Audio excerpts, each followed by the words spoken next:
Greetings, my brothers and sisters. Sending gratitude to all of you who are joining in today to accompany us down the rabbit hole of self-exploration through plant medicines. My name is Ryan Sprague, and I'm here to tell you that your frequency is now set and tuned to explore psychedelic medicines and the impact they've made among the countless psychonauts exploring the last true frontier. Buy a ticket and take the ride with me as we get true first-hand accounts of the experiences, benefits, risks, and transformations taking place within the ever-expanding world of psychedelic medicines on This One Time on Psychedelics. One of my favorite aspects of the world of psychedelics are not only the stories and experiences people have had with them, but rather what they have been able to create and accomplish in their lives as a result of connecting with these medicines and doing the work to integrate them thereafter. What I have found in my own experience and in the experiences of others, such as today's guest, is that oftentimes, once someone has had a handful of these experiences, they ultimately want to share them with the world and bring others into the magic that can occur in these spaces. Today's guest on the show is a man who heard this call early on in his psychedelic experiences and has really showed up for himself and those he serves in creating the Inner Liberation Experience and the Harmonia Collective, which are both focused on guiding those who join on sacred plant medicine journeys in a safe and professional manner. Moreover, his goal is to create a tribe of like-hearted souls who, along with connecting with psychedelic medicines for personal and spiritual growth, are able to support one another in ushering in the new world we all know is possible for us, those we love, and the world at large. So please help me in welcoming my man Omar Nassri to the show.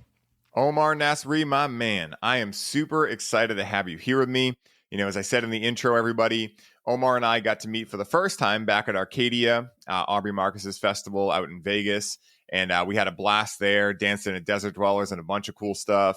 And then him and I have connected quite a few times since when I go to Austin for Breathe with Cannabis. And I've just loved what this guy does. Everything that we're going to talk about today with the Inner Liberation Experience, the Harmonia Collective, everything he's got going on is just so cool. And I know that you guys hit me up often asking me like, hey, who do you recommend for, you know, when I want to go do ayahuasca, or who do you recommend for, you know, more information on psychedelics, right? And Omar is one of those individuals that, you know, I send people to. And so Omar, it's a pleasure to have you here with me today, man. How's your day going, brother? Blessed. Thank you. Very grateful and vibrant. Yeah. Heck yeah, dude. Heck yeah. That's exactly the vibe we want, bro. Coming in, you're in Austin right now, right? I am in Georgia, actually, just visiting fam in the moment right now. Nice, dude. I've been to Georgia once. I went to Tomorrow World back in 2016, I think. And it was a rain fest the entire time. But I did get to see Georgia, and it was really cool. And Nice. My buddy Brandon is actually, he's got 2 days left. He's hosting a Befriending Bigfoot excursion out in Georgia right now. Yeah, Cool. yeah. In the northern part of Georgia. I forget exactly where. But cool things that you're out there, man. Is the weather really nice out there right now? Yeah, it's beautiful. Georgia is very lush, really green, great place to connect with the trees. Yeah, I enjoy it. Every time I come out here, do some hiking, and gives an added layer of nature that Austin doesn't have in a way. Yeah. That's definitely my little gripe with Austin. Every time I come there is like the nature compared to Boston. Like, again, Boston, half the year is dead completely, right? So obviously that time of year, Austin wins. But as soon as spring and summer start coming out, and you've been to Massachusetts, obviously plenty of time. Yeah. So, it turns into like a rainforest here in the summer, and I miss that when I come to Austin, Yeah. The East Coast jungle's nice. I grew up in Shrewsbury, right outside of Worcester, born in Boston, and it has my heart. It's been like 4 years since I went last, and I really miss it. I'd love to go soon. So, yeah, we'll make that happen. Yeah, dude, come on up, bro. We got some good stuff happening up here. And, bro, where I really like to start these episodes, and the listeners know this, right? Because I like to give context, is how you first got interested in psychedelics, right? Because I know for you, you're big into Muay Thai, you're big into exercise, you're big into a lot of the things that I'm also big into that are not traditionally associated with people that like psychedelics. Now, obviously, we know that's bullshit.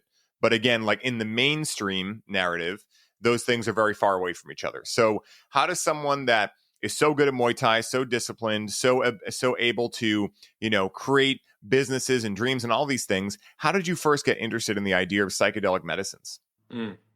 Trauma. Best answer ever. Yeah. Well, it's always like divinely led, God, one foot in front of the other. Eventually, you stumble upon the path. You pick up some mushrooms, you pick up some vine, and you drink the tea. And it's like taking the red pill. And once you take it, you see life in a more expansive way. You see all the beauty and the darkness. You see all the darkness and the beauty. And there's no going back, you go down the rabbit hole and it just keeps going. And it's been such a beautiful journey. To give you a more specific answer, though, I grew up as a first generation immigrant. Both my parents are from Syria. I have experienced and overcome and healed a lot of dense, heavy, fear-based programming, scarcity, poverty, just some of the densest, lowest vibrational states of human consciousness, through what my extended family has experienced over there in Syria.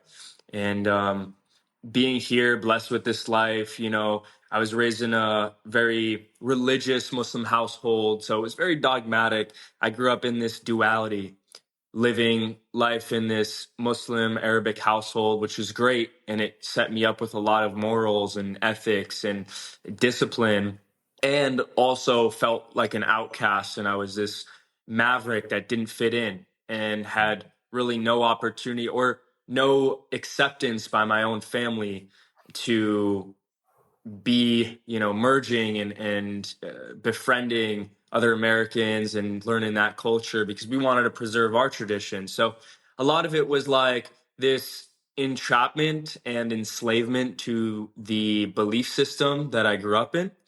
And then right around 15, I worked with Mary for the first time. And boy, it was like the opening the Pandora's box. Realized a lot of the universal truths of like oneness and duality, and in a real connection with God, not just like a act of prayer just to do it, but beyond the Bible, beyond the Quran, beyond the Torah, beyond all these books, like what is God? What is spirituality? So that was really the question that led me to working with these plant medicines, these teachers, and going down the red road. Wow. Dude, I love that, man, because, I think a lot of us, whether we know it or not consciously when we're young, we do feel that feeling of being entrapped or enslaved to the system, whatever that is around us, whether it's from, the political system, whether it's our parents that are trying to tell us and fit us into this perfect mold of what they think we should be. I think a lot of us feel that. And I think that's why the rebel years happen when you're a teenager, and why so many teenagers want to rebel, because they want to act out and try to figure out who they are. And I think that one of the biggest challenges I've found in modern day society is that, especially for men, but I imagine for women too, but since we're men, we'll talk to the men's side, is that there's no rites of passage anymore, in the mainstream world. And I think that psychedelics are becoming that stand-in for a lot of people, right? Men and women, to kind of go from that, childhood to adult.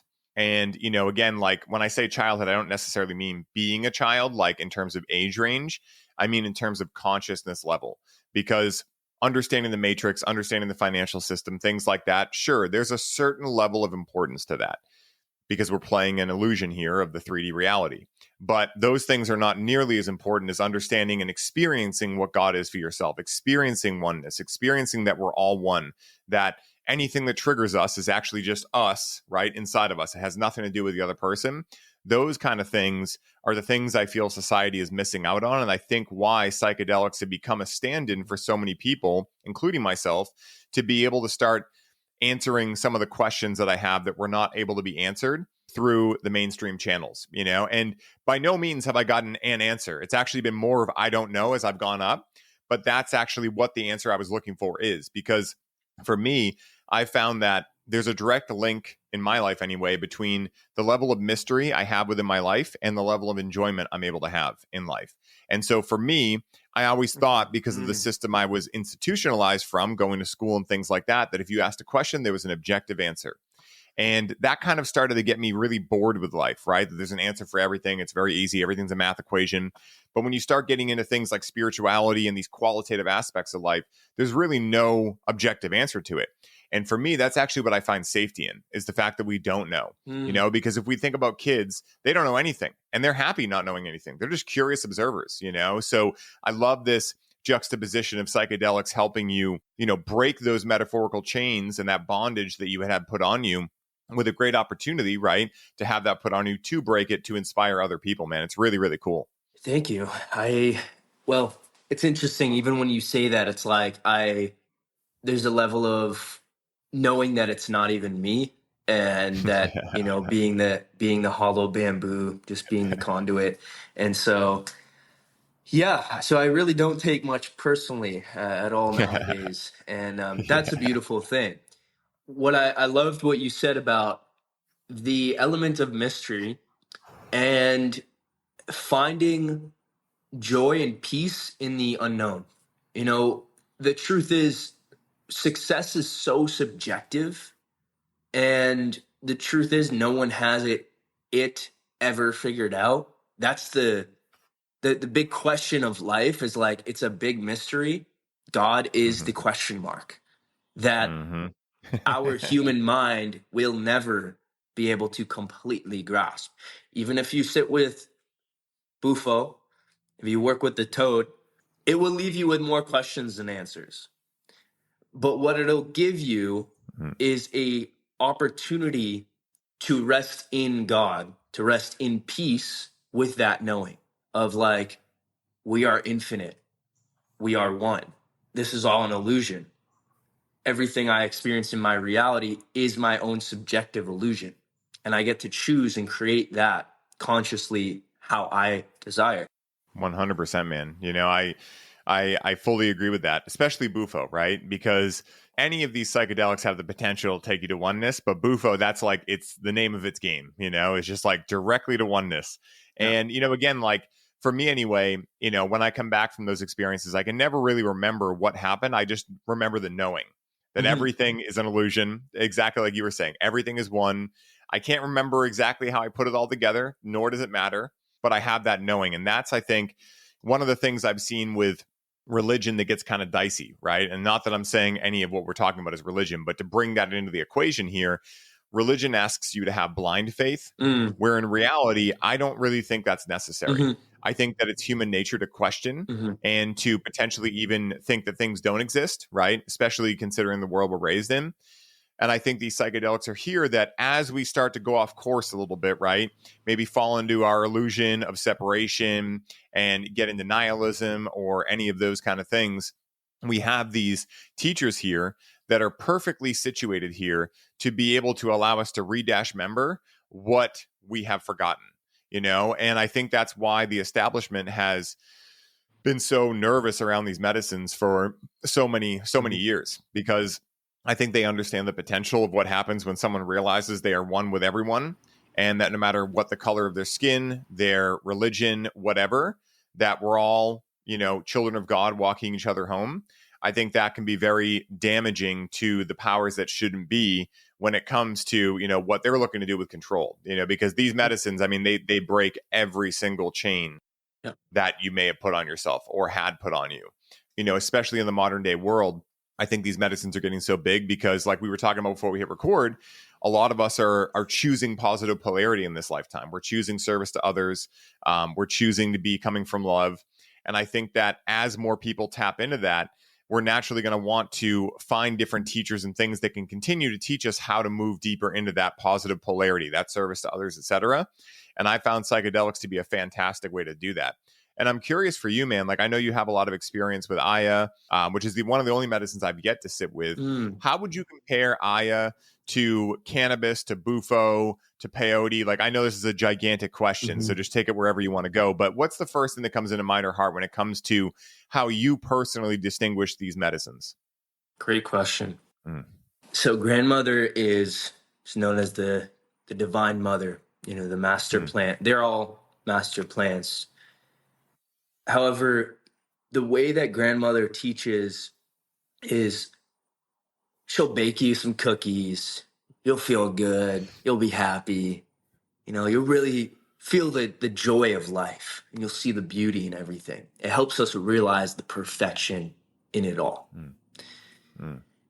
And then it'll also slip her off and smack you with it if you're being blind or naive or ignorant to the truth.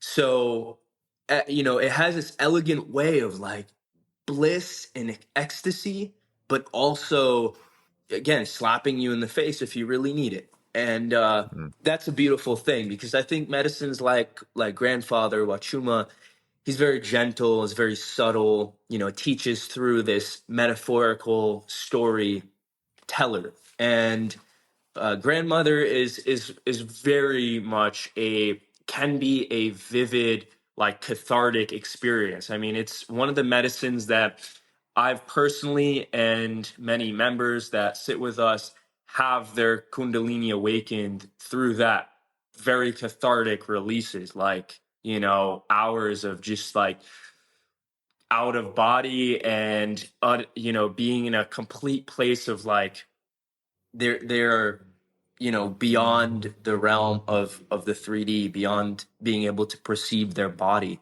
And it can definitely take you up there to those realms, to that 12D consciousness in a way that Bufo can. Of course, the energy of it's a bit different, with NNDMT, and of course the plant spirit itself being a lot more grounded and subtle than something like Bufo. But at times, I'll say this is like the realizations that the prophets had, these enlightened beings that many of us may aspire to be or look at, and I truly believe they are all energies and entities of consciousness that are accessible at all times in this moment. Like Christ, he was just a living example of being a compassionate, godly man. And ayahuasca has helped me embody Christ, embody Prophet Muhammad, embody Buddha to a level where I know that it's not outside of us. It's not this external thing that we pedestalize and worship, but rather it's here within us. So absolutely you can arrive at those realizations without her. And I feel that with all plant medicine, they are keys to the kingdom. They are the key that unlocks the door of our divinity. So allowing us to really understand what, maybe not even fully understand, but just at least having a morsel of taste of what the prophets were talking about. I'll give you an example. Like my last ceremony, every ceremony I see the visions, I see the illusions, and I also see the timeline of this lifetime that is, this spirit in this body. And I see the wealth, the influence, all the things. And it actually helps me see beyond that. And it's like, well, you already have all of this. You don't need to chase. You don't need to pursue. You already are it.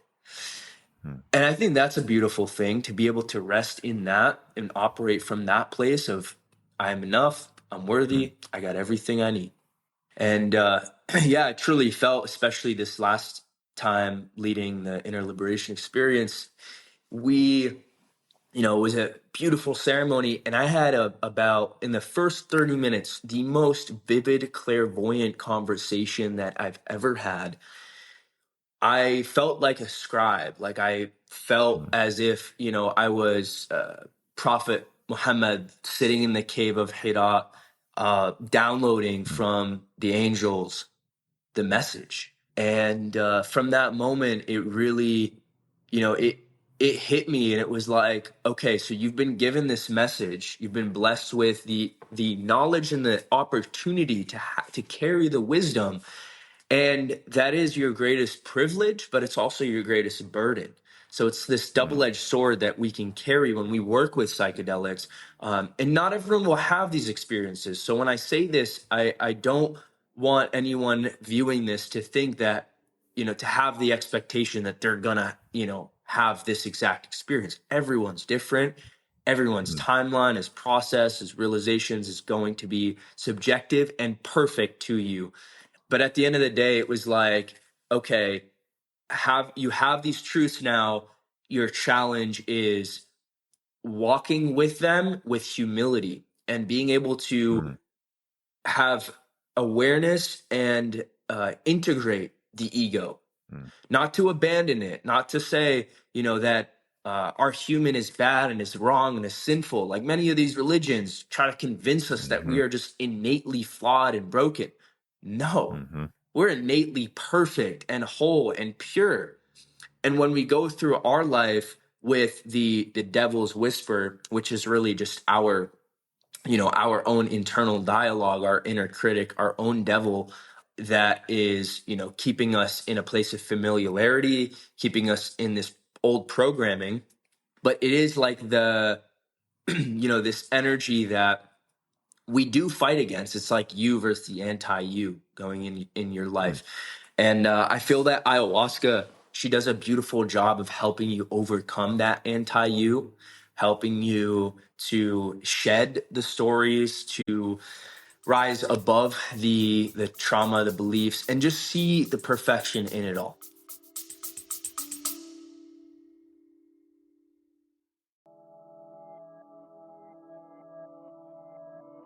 Hey, everybody. I hope you're enjoying the show. I wanted to take a quick moment to let you all know that the doors are officially open for the Conscious Cannabis Collective. And as such, this is the last week you can sign up and receive all of the bonuses we're currently including. This is the last time I will be personally onboarding those of you who sign up with a complimentary one-on-one session, and you'll have the ability to get the Grow with Cannabis course for free during this limited time. For more info on how you can take advantage of this offer, head down to the show notes for this episode and secure your spot today, as we only have so many spots left and they are filling up quickly. Now back to the show.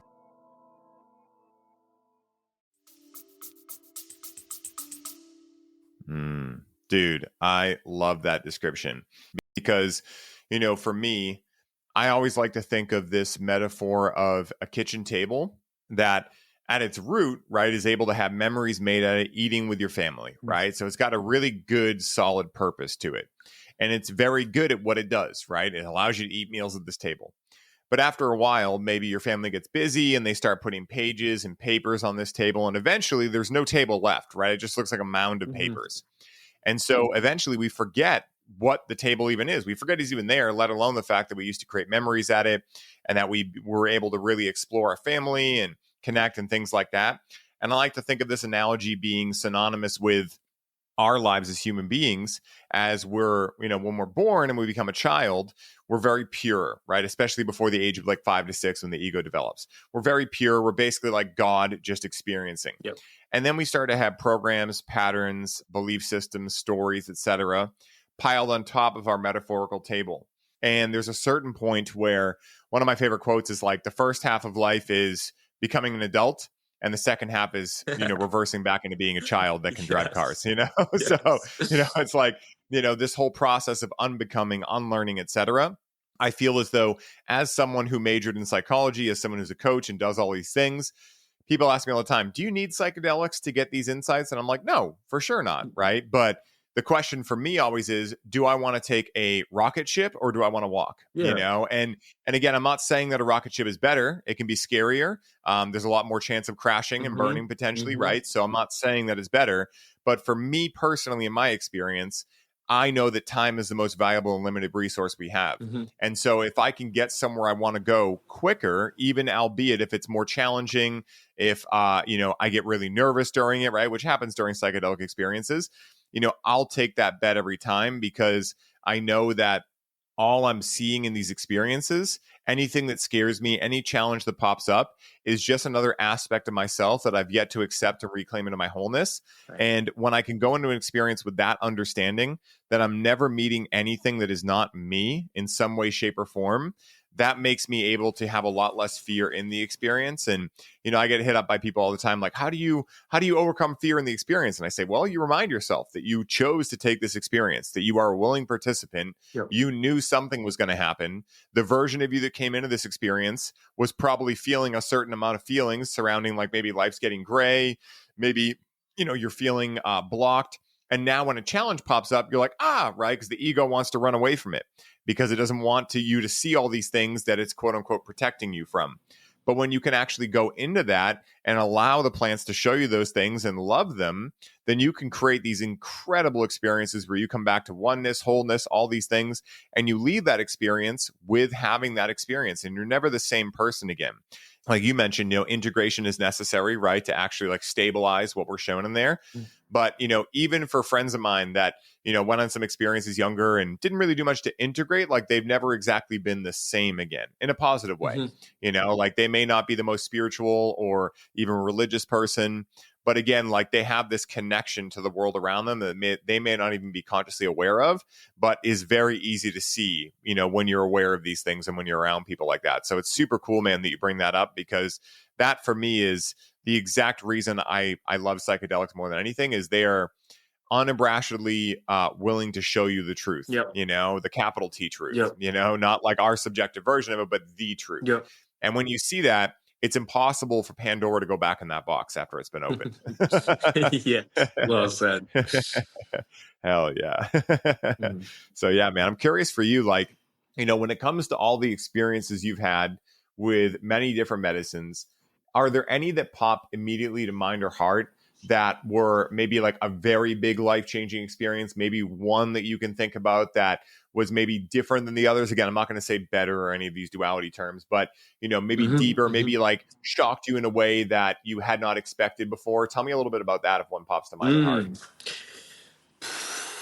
Man, every single one, there's been a potent teacher and lesson in it. And okay, I'll say the first few out of that one would be my first hero dose with mushrooms, psilocybin specifically.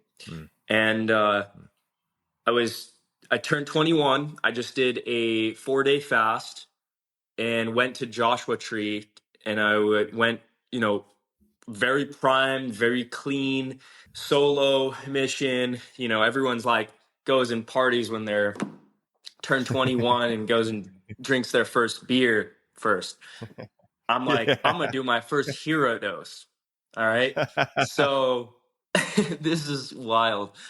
So I'm driving there, and I don't condone this. Don't, just don't do this. This is going to be good. So I'm like 22 minutes away from the yurt, and before I pull on to the dirt road, I'm like, bag of mushrooms in the passenger seat. I'll take a few bites so that by the time I get there, they can kick in. Now, this is before I really understood about, setting the container in the space and calling in the directions and all that. And I do believe there's a lot of merit in that. And also, like, there's also no rules, and you can just boom, and you're going to still have a beautiful experience one way or another, whether it's challenging and intense or very enlightening and beautiful in that way. Now, I'm eating the mushrooms and I love the taste. To me, they taste like popcorn. So that's my adult version of popcorn. And so I'm just eating and eating and eating. And I look at the bag and I'm like, okay, this was a 7-gram bag and there's only a few mushrooms left. And I'm like, all right, cool. That's enough. Now, by the time that I'm about 22 minutes away, I start feeling them come on. And, there's not like, I did my best to be as responsible as possible. I still had a lot of experience with mushrooms and, dozens of journeys. And so I knew how to handle myself. And as I'm feeling them come on, I'm like, okay, I'm going to stop and smell the roses. So I pull out to this farm, and I park perpendicular on the stop sign as if, it's like a cross, right? Like that. And it's getting more and more intense, and I forget the entire objective of the mission is to go and trip in the yurt. And so I am in my car and I feel like I'm in a sauna, and my body is like, I'm convulsing and just shaking, and it's like the most intense experience. I wanted to leave. Like, I was like, please stop, please stop, please stop. This is too much. And I didn't know what was going on. I didn't know if what to even make of it. Once I was able to just embrace it and breathe through it and like really be with that intensity, it went from this very challenging like experience that I wanted to escape from to, whoa, astral projecting like out of my body. Did not, I just went I was fully knocked out. Like, everything was black. I was, in the realms, and I could feel as it was happening, my spirit, like in this double helix pattern, all the synchronicities since I was born and before that, all connecting. And, once I reached this like zenith, this peak of the experience, uh I'll never forget, like, the vision was, I saw in Arabic, we don't depict God or the prophets, because they're like these energies, and and we don't want to extrapolate them to the point where people worship this man. And so what I saw was, I saw the seal of Prophet Muhammad, and my ancestors and lineage actually connects back to the prophet, which wasn't that long ago. But so it's like really this bloodline of seeing these connections go back, and then also seeing the seal of one of his greatest companions, Omar ibn al-Khattab. Which, if you look into the Muslim empire, he was the second Khalif, one of the greatest leaders in that empire. And I won't claim this. You can make of it what you will. But I saw this past life as that being, and fighting battles and leading nations, and just like being in that level of leadership, and also humility to know that I'm really just second in command, which was a beautiful thing, because the number two has just shown up so mysteriously and beautifully in my life over and over and over. And I think, there's magic all around, synchronicities all around. We take whatever sign resonates. However, what I extrapolated from that was, I'm second in command. So essentially, I'm the messenger and God is the first. And God being not this man, not this guy in the sky, but the overall universal source consciousness energy. And I do feel that we are all messengers. We are all prophets. We are all seers, and etc. Some of us are more connected to that archetype and to that embodiment. And it really showed me, I wanted to die. I wanted to leave in that moment, because I felt so content that I actually visualized myself, putting my car, which was still on, by the way, this entire time, visualizing it just rolling into traffic, and like leaving this body, and just being one. And that moment when I released that fear of death and I actually embraced it, and I was like, I'm ready.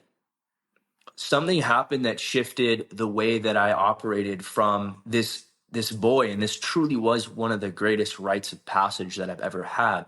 Shifting from this young entrepreneurial man who had dropped out of college twice, wanted to become a doctor. My parents, friends all called me a failure because I was going this unorthodox black sheep route. I had to prove myself, and I had this chip on my shoulder. And it really took me from that like paradigm of operating in that system in that way to, you're already there. You're already him in a way.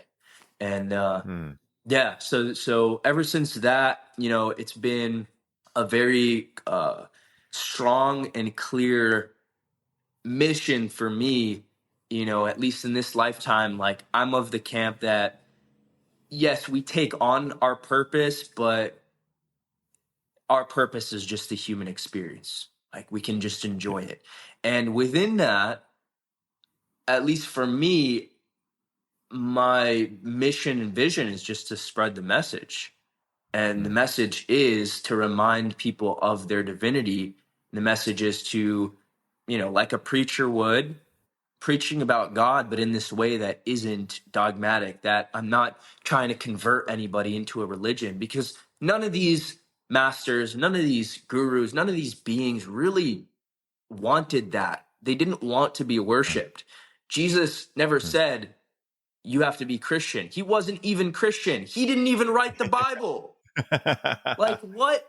So it's so funny to me that, we sort of forget. We go through our life and we forget these things, and we start to buy into the beliefs of other humans, which we have our own egos. And I've even noticed this as we become more embodied in our godlike self. We are a fragment of God, but not claiming that I am wholly and completely and solely God. I think that, there's kind of all the angles, and all of them are correct and true. And so it's just where someone is at in their consciousness. Because I've definitely been there. When you work with plant medicine, it'll take you to that point where you're like, oh, I am God. Oh, and then you go a step beyond and you're like, oh, I am not. I am nothing. And then you'll go a step beyond and be like, oh, all those truths exist. They're not mutually exclusive. And so, yeah, that's essentially what I gleaned from that experience. And that was the one time on psychedelics where I realized that. There's also been other times where I literally got fucked by a tree, and I can share that story with you. I didn't purposefully do it. I was snowboarding. I went off a jump. I was on some mushrooms. It was a great time. And I got corn dogged by a tree stump and literally got my ass ripped open. So, Dude. cheers to that. Oh my God. Cheers, bro. Well, dude, that's all the evidence we need that God has a ridiculously big sense of humor, and that's like, I mean, again, for me, dude, the deepest I've ever been is the deeper you go, the funnier it all gets. Like the more just hilarity you experience. And I think that's why they say the laughter is the language of God, because, or that laughter is the best medicine. Like, why are all these sayings kind of thrown throughout antiquity? Because they're all speaking to a very high level of consciousness. And if you think about the tarot deck, the jester is the last archetype in the tarot deck for a very good reason, right? Because to the naked eye, the jester looks like an idiot, right? Just like this goofy guy with a silly hat and whatever. But in reality, the jester is the only individual in the metaphorical kingdom that that is allowed by the king to actually make fun of the king. And he has to do it in the way where the king doesn't feel slighted, So it's a very high level role. And so I know that one of my first experiences where I definitely realized I had no idea what I was messing with was when I made an 18-gram penis NVT with a couple of friends. It was our first tea we ever made. We had done plenty of mushrooms, but we had never done a tea. So part of me just didn't even think it was going to work, I don't know why, but I just didn't think it was going to work. So we decided to do this 18-gram tea and just chug it and try to do what we usually did. This is when I was 23. So we were watching funny movies. We were watching this show called Decker. And I've told the story on the show before, so for anyone that's heard it, sorry, but it's worth telling again. We were watching this show named Decker, which if you know Tim and Eric and that ridiculous show, I don't know if you've ever seen it. But before my lifetime. Yeah. Yeah, dude. Yeah. So Tim's other show is this show called Decker. And it's just this ridiculous show, dude. I won't even try to explain it. But anyway, it's ridiculously goofy. What ended up happening was I ended up starting to laugh so hard that I triggered a visceral response that I was choking and that I had eaten mold on these mushrooms, and that my throat was closing up. I was having an allergic reaction. And I was going to die. And it all happened like that, man. It went from I'm laughing to, oh, I'm going to die. And I know it immediately. And that was my first ego death, because that's what was happening. The ego got super triggered. And so I remember I went to the bathroom. I tried puking, couldn't puke, thought I was going to die, thought about dialing 911. And the voice in my head got so loud. It was like, no. And I was like, okay, I'm not doing that. And then what happened was after a few minutes, I was pacing. And then I realized, wait a minute, my throat's not closing up. And in that moment, laughter hit me so hard, but it wasn't me laughing. It was like the mushroom overlords like laughing at me, being like, hey man, we had to check you, before you wrecked yourself. Now you can go lay back in your bed and see some cool visuals, man, and it was like this like moment of like, oh my God, I'm such a goofball. But that experience changed me forever, dude, because once I was able to move through that fear, just like you were talking about, the whole world opened up to me.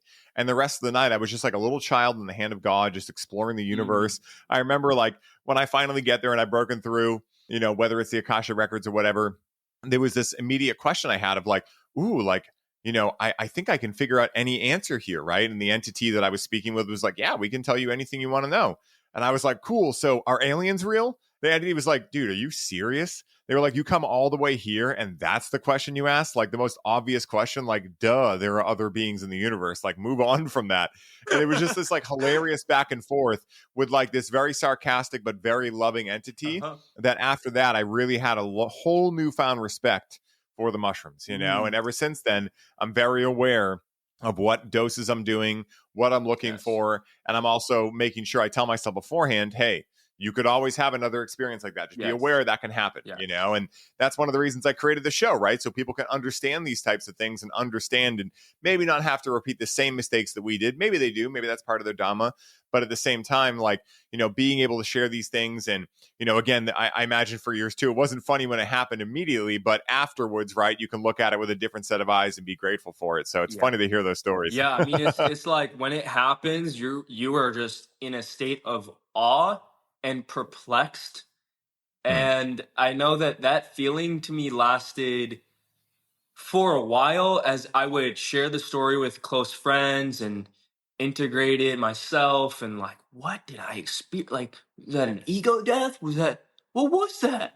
And then, of course, like we want to label these things. We want to make sense of it. And so, it's really valuable though to have a reflection and understanding what that was. But at the end of the day, like they're not to be explained or really understood. We will gain some teachings and lessons from them for sure.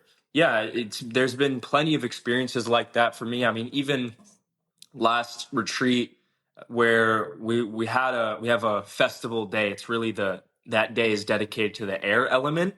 So we go to the beach and we spend all day there and we have a mushroom journey. And it's like our celebratory day to wrap up with all the golden teachings after we just did all this like shadow work. And I worked with, so I mentioned to you that, the strain that we cultivate and make our bars with is very strong. And so, I went pretty deep on that. Like I was surprised, but there was one other friend who went just as deep as me and he's like 6'4", like just jacked, I'm 5'7", I got something, but like different body weight, different metabolism. And so for me, there was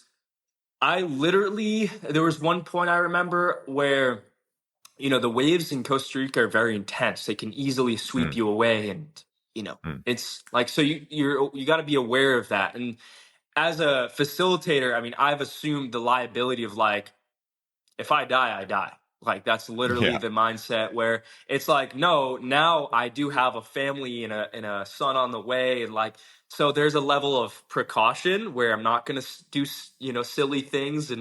But I was treading on the shoreline and I remember like just holding my breath for minutes at a time where I would take a breath and keep my head underwater and I would see it was like the water was just speaking to me and it was like creating these beautiful fractal visions and ability to like forgive my father and my mother and my ancestors and like seeing what they struggled with. And so it was a beautiful moment of like reclamation and reconciliation. So yeah, they can be, I call them fungi. Like it's the fungi spirit. It really teaches through humor. And that's the difference with like ayahuasca does. It's hilarious sometimes. I mean, if you ever come to our ceremonies, you'll see like it can be comical. By the end of it, like we're all sitting in the Maloka, we close ceremony, we're just eating fruit and chocolate and we're laughing, it's fun. But there are definitely points of it where it's really intense. It could be dark. And same thing with the mushrooms, same thing with cannabis. Like cannabis is the shadow worker medicine. Call Mm-hmm. her the Emerald Enchantress. So she can really bring up to the surface what is there.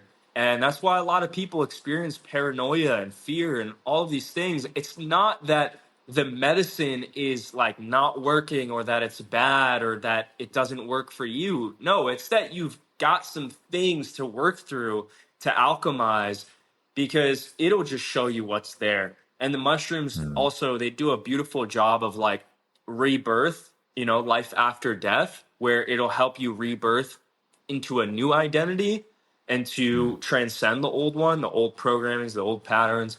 So each medicine, I mean, it carries its own intelligence, wisdom, technology, and mushrooms are some of my favorites. I've done hundreds of journeys at this point.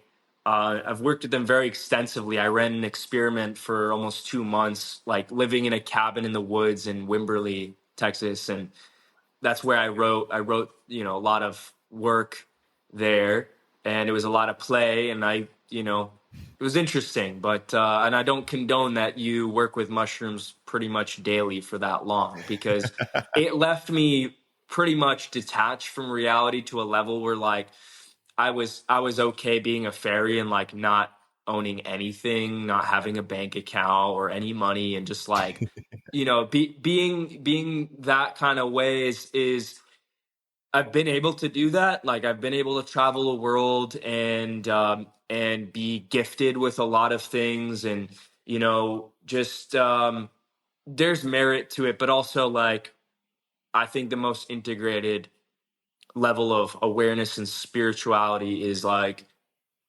operating with those higher truths grounded in reality in your body, like being human, because that's what we came here to do. Yes. Dude, 100%, man. You said that perfectly, and I'm glad you stated it, because it's one of my biggest things, I guess you could call it, within this space is like, yes, we understand that we can go back to oneness, right? But if we believe we are infinite beings and we've never been born, we can never die, then we've been wherever there is forever. Yeah. And we'll be there forever. Yeah. We have this experience that's a minute moment in time. So like in reality, like, sure, I may want to go there to inform this experience, to invoke more joy, invoke more purpose, etc. But I never want to bypass and just try to live there all the time, because at the end of the day, that's kind of the easier route. If you really think about it, like the human experience is the most challenging experience in the universe, according to Ra and so many other of these channel beings. So at the end of the day, think about what kind of souls sign up for this journey. Our souls are all wild, wild souls, right? If we chose to incarnate in a human lifetime.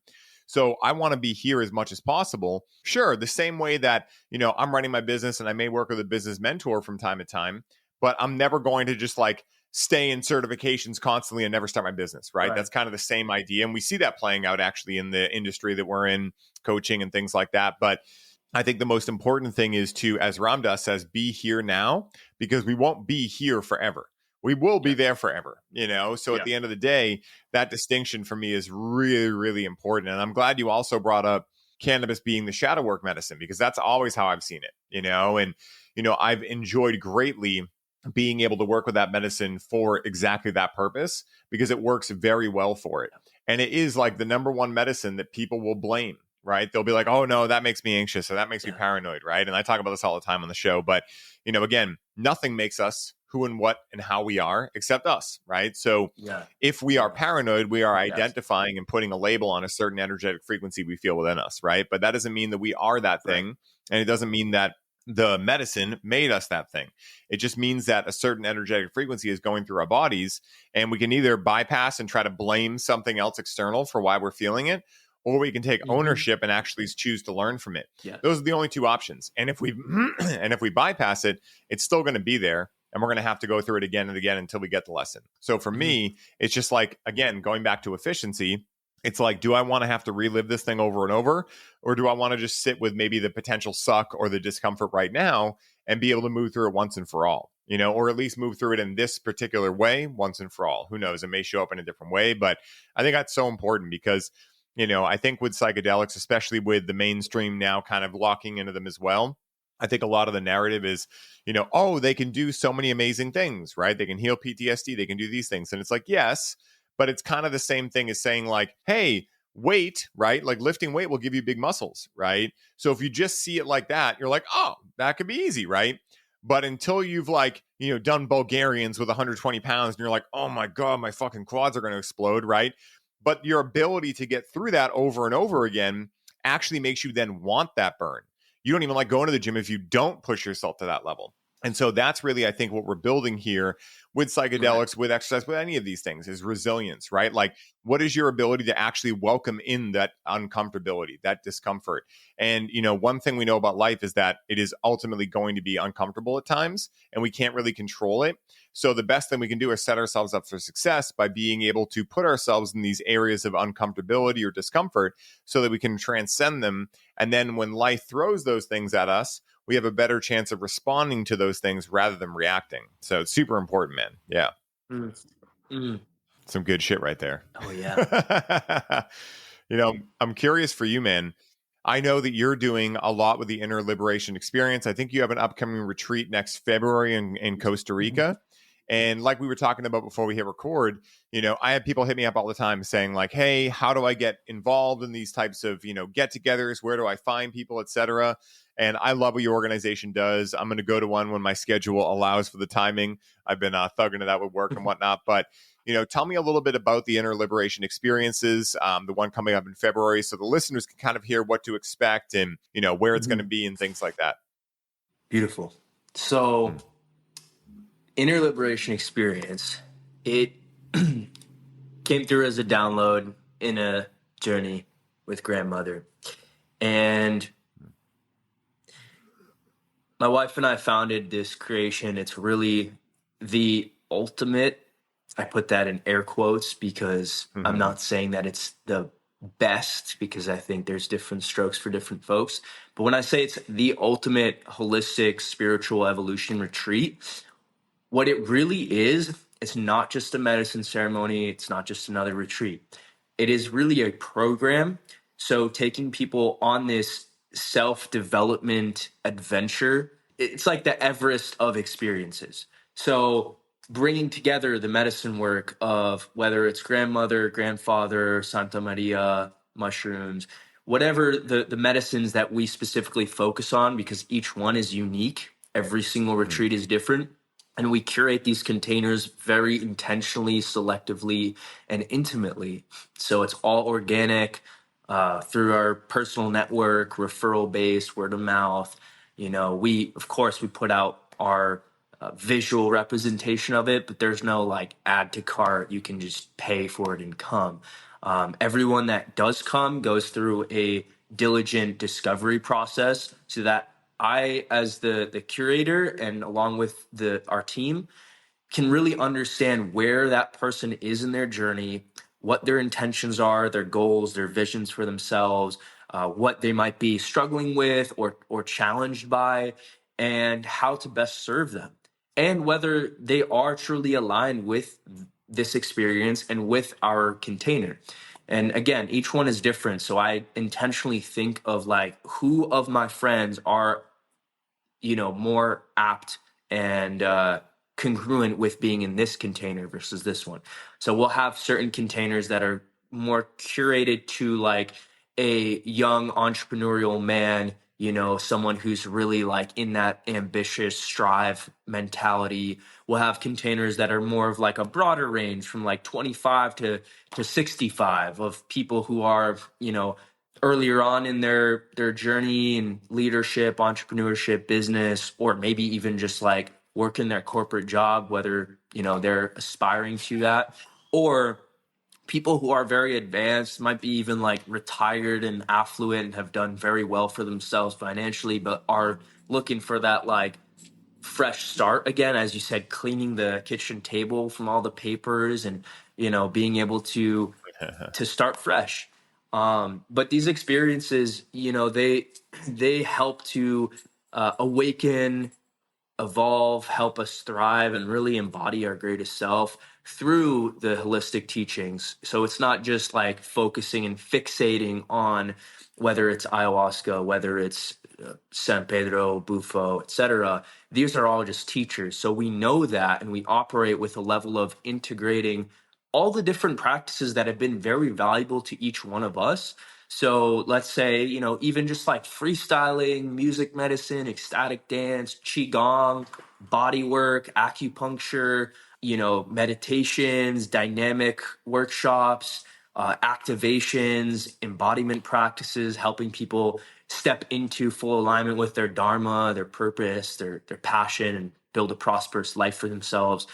So, these experiences, they are so dynamic that every single one evolves. And it's just like, if someone is feeling the call to either work with these medicines and truly understand in a way that is with deep reverence, like, you're not just coming to a retreat to get high and do drugs. That's not this. Like, there's plenty of other things for that.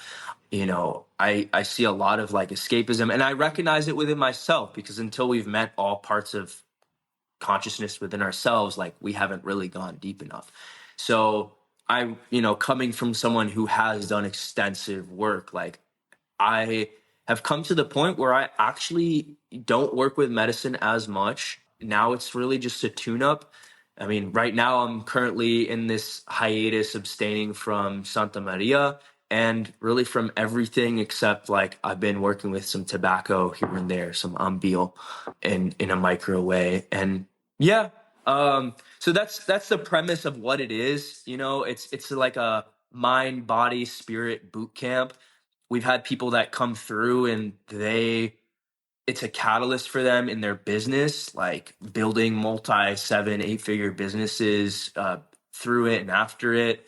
And people who either like just gone through a divorce and just like want to feel whole again in themselves, and be able to have that new start with life and new partnerships. And or people who have like, they come to these retreats and they're like, man, I need to like figure out what the fuck am I going to do in this relationship. And then they finally like let that relationship go and cut that toxicity out of their life. And so there's many paths, there's many different stages and processes. It's really subjective to the person. And that's what I want people to take away from this, is that this retreat experience is not about our retreat. It's not about coming to my thing. This isn't even my thing, to be honest with you. Like, I am just a conduit, and I'm creating this. I'm bringing together all these incredible facilitators and medicine men and women and sages, and putting us in like a hot spot of the world. Like, for instance, the one in Costa Rica is on top of the mountain. So you really feel that like heaven on earth experience, where we are, eye level with the clouds, mountaintop, oceanside. It's that level of like serenity and bliss. And then also in that, meeting our shadows, going so deep within that you come out of it and never going to be the same in the best way possible. Dude, that is fucking epic, man. What a great area to do it in too, Costa Rica. I just went to El Salvador for the first time. Very similar with the waves you were talking about. Mm-hmm. Yeah, there was like one night where we all connected with some cannabis and went night swimming. Oh, and yeah. The waves were like really fucking big. Yeah. We were all pushing the envelope, a little bit, getting pretty far out there. And these waves were like over our head. Our house that we were staying at backed right up this beach. So we could just walk down and it was like a black sand beach right there. And there was definitely one moment where I went to like swim back and I couldn't. And I was like, oh, fuck, that's a real thing, right? Yeah. So fortunately, they got you there looking out for it, man. But, again, Omar, where can people find you? Where can they connect with you, man? Where can they find out more about the Inner Liberation Experience, the Harmonia Collective, everything you got going on, man? Because you got a lot of stuff happening that's really cool. And I want to make sure everyone can stay up to date on everything you got going on, man. Because if there's one thing I know about you, it's that you're just starting, even though you've already done so much amazing stuff, man. Yes, absolutely. Thank you for asking and opening that up. So I'll share at the Spirit of Om is my Instagram handle, Twitter, Facebook. You can find me through there. Probably the best place to start, at least to get a lot of tangible value. I put out a lot of just free game and give freely like that. So that would be the best place to connect with me in the virtual world. And then Harmonia Collective is our heart-centered conscious community. It's a place for like other conscious leaders, visionaries, high vibe entrepreneurs, wisdom seekers, artists, athletes. We're creating this worldwide tribe. And the inner liberation experiences, they're also hosted all over.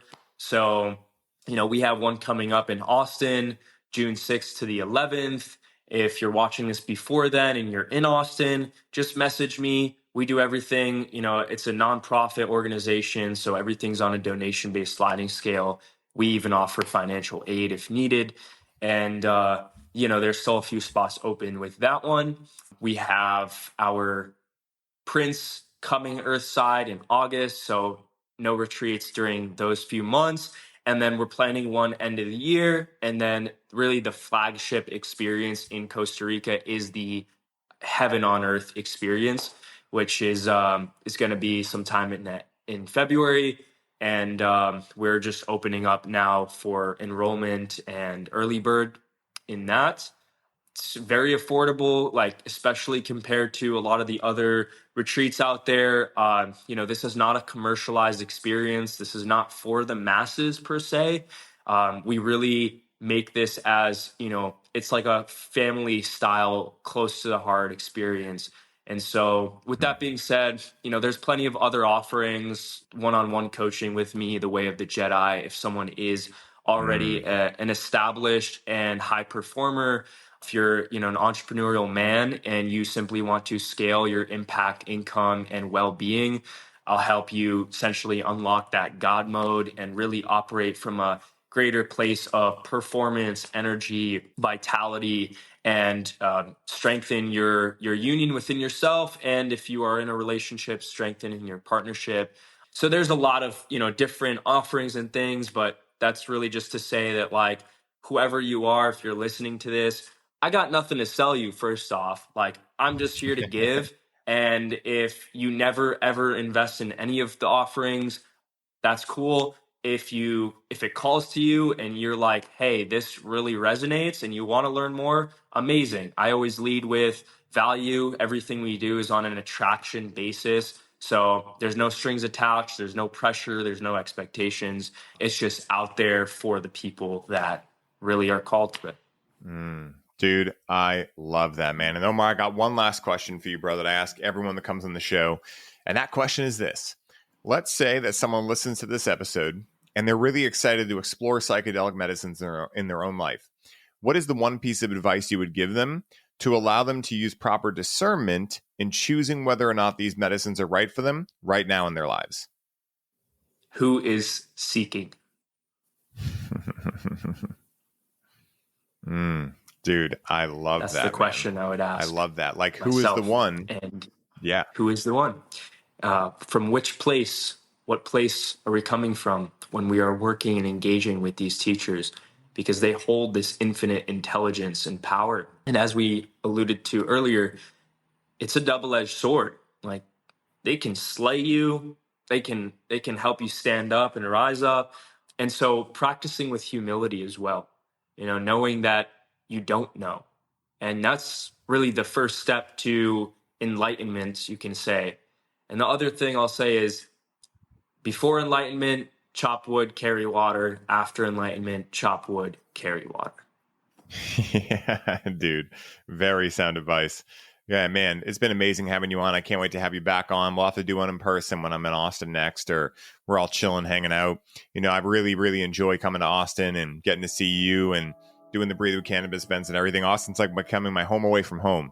If they allowed cultivation of cannabis, I would actually think about moving there. But hopefully before too long, they come out of the dark ages and start to join the rest of us over here. But guys, I hope you enjoyed this episode. It was absolutely amazing to have Omar on.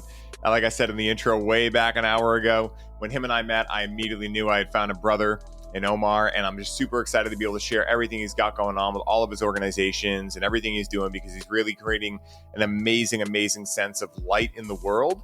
And for any of you that are looking to connect with him, learn more about his offerings, learn more about who he is, like he said, you can find him on Instagram. We'll have all those links in the show notes for you guys. So I hope you're all having the best day ever, wherever you're at in the world. And as always, may the force be with you to infinity and beyond. Peace, everybody.